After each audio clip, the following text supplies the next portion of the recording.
Bonjour et bienvenue dans la saison 2 du podcast Harmonie atypique. Je suis Clémence Salami, fondatrice d'Harmonie atypique, sophrologue quantique et accompagnante en psychoénergie au croisement de la sophrologie quantique, des neurosciences et de la compréhension profonde du système nerveux sensible. Dans cette saison, je t'invite à explorer ce qui se joue à l'intérieur, là où la fatigue ne se voit pas toujours, mais s'inscrit profondément dans le corps, dans le rythme, dans le vécu quotidien. Si ces espaces d'écoute t'apportent soutien ou clarté, tu peux t'abonner à Harmonie atypique et activer la cloche. C'est une manière simple de soutenir la création de contenus respectueux des sensibilités particulières. Je te propose maintenant de prendre un temps pour toi, de laisser ce qui vient d'être dit s'installer tranquillement et d'entrer à ton rythme dans le cœur de cet épisode. Merci et bonne écoute.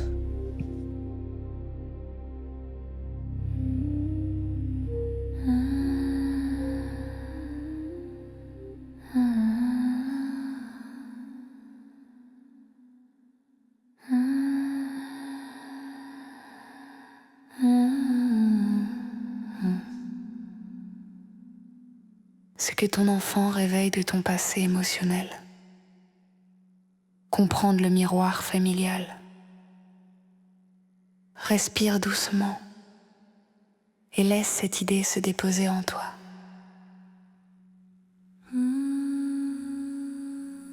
Et si ton enfant n'était pas seulement ton enfant, mais aussi un miroir vivant,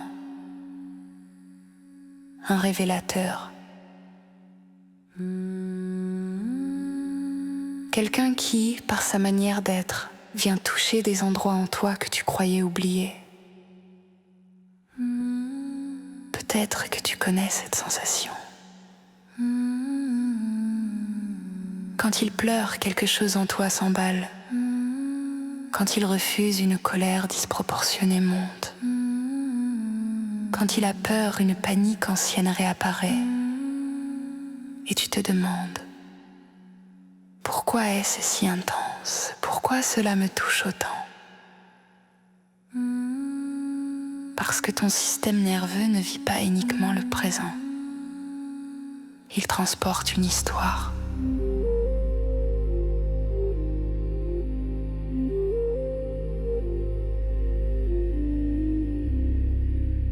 Une histoire faite d'expériences, de manques, de moments où toi aussi tu aurais eu besoin d'être rassuré, compris, soutenu, mais peut-être que personne n'a su. Peut-être que tes parents faisaient déjà de leur mieux, leur propre fatigue, leurs propres héritages. Et ainsi, sans le vouloir, des générations entières ont appris à survivre plutôt qu'à se sentir pleinement en sécurité. Le cerveau se construit dans la relation, c'est une vérité fondamentale des neurosciences. Ce que l'enfant vit avec ses figures d'attachement programme la manière dont son système nerveux comprendra le monde. Suis-je en sécurité? Puis-je faire confiance? Ai-je le droit de ressentir? Si ces réponses ont été floues, insuffisantes ou absentes, le corps s'en souvient. Même si l'adulte que tu es devenu a appris à fonctionner, à réussir, à tenir, il reste en toi l'enfant que tu as été. Et parfois cet enfant intérieur attend encore. Il attend la douceur qu'il n'a pas reçue, la validation qu'il espérait, la protection qu'il aurait voulu. Et puis un jour, tu deviens parent. Et face à toi, un petit être exprime exactement ses besoins, avec force, avec urgence. Et tout ton système se réveille, parce que ce que ton enfant réclame aujourd'hui, c'est peut-être ce que toi, tu n'as jamais obtenu.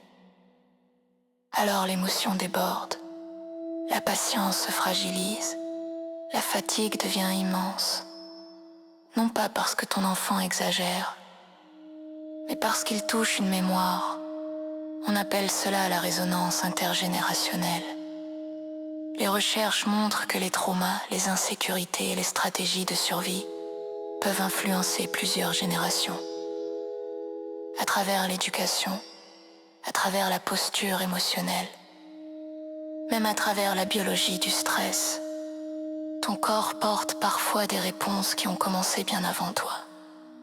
Alors quand ton enfant pleure aujourd'hui, il arrive que deux douleurs se rencontrent. La sienne et la tienne. Et si tu ne comprends pas ce mécanisme, tu crois que le problème est le comportement. Alors qu'en réalité, c'est une rencontre de mémoire. Mais voici la partie magnifique. Accroche-toi. Parce que ce miroir n'est pas là pour te condamner. Il est là pour te libérer. Chaque fois qu'une vieille émotion remonte, tu as une opportunité unique. Faire autrement. Te parler avec douceur. Respirer. Demander de l'aide. Réparer. Et quand tu fais cela, tu modifies la trajectoire. Ce que tu guéris en toi cesse de se transmettre. Tu deviens un point de transformation dans la lignée. Ce n'est pas rien. Tu ne changes pas seulement ta vie. Tu influences celles qui suivent. Ton enfant n'est plus seulement celui qui déclenche. Il devient celui qui permet la réparation. Et soudain, le regard change. Au lieu de voir un adversaire, tu vois un partenaire de guérison. Bien sûr, cela ne rend pas les moments faciles, mais cela leur donne du sens. Tu comprends pourquoi c'est intense, pourquoi c'est fatigant, pourquoi c'est si bouleversant. Parce que quelque chose de très ancien est en train de se transformer. Et cela demande du courage, mais aussi une immense compassion. Parce que tu fais face à ce que beaucoup ont évité avant toi. Peut-être que maintenant, tu regardes ton enfant différemment. Peut-être que tu vois qu'il ne t'attaque pas. Il t'appelle. Il appelle la partie de toi qui mérite enfin la paix. Et si tu réponds à cet appel avec patience, avec soutien, avec amour, la sécurité devient plus grande, la liberté aussi. Tu n'es pas en train d'échouer. Tu viendras en te réparer. Et cela est immense. Respire longtemps. Et remercie tout l'endevant la force de régraver cela aujourd'hui.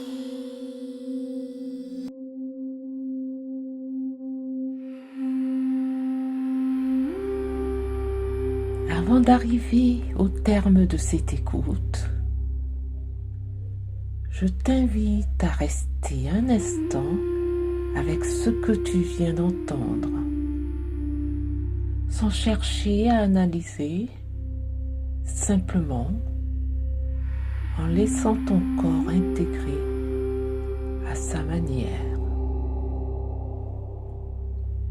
Cet épisode de la saison 2 se termine ici.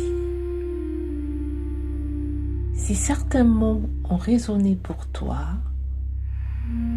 sache que cette fatigue n'est ni un défaut, ni une faiblesse. Elle est souvent le signe d'une grande sensibilité qui demande un autre rythme, plus respectueux du corps et de son fonctionnement.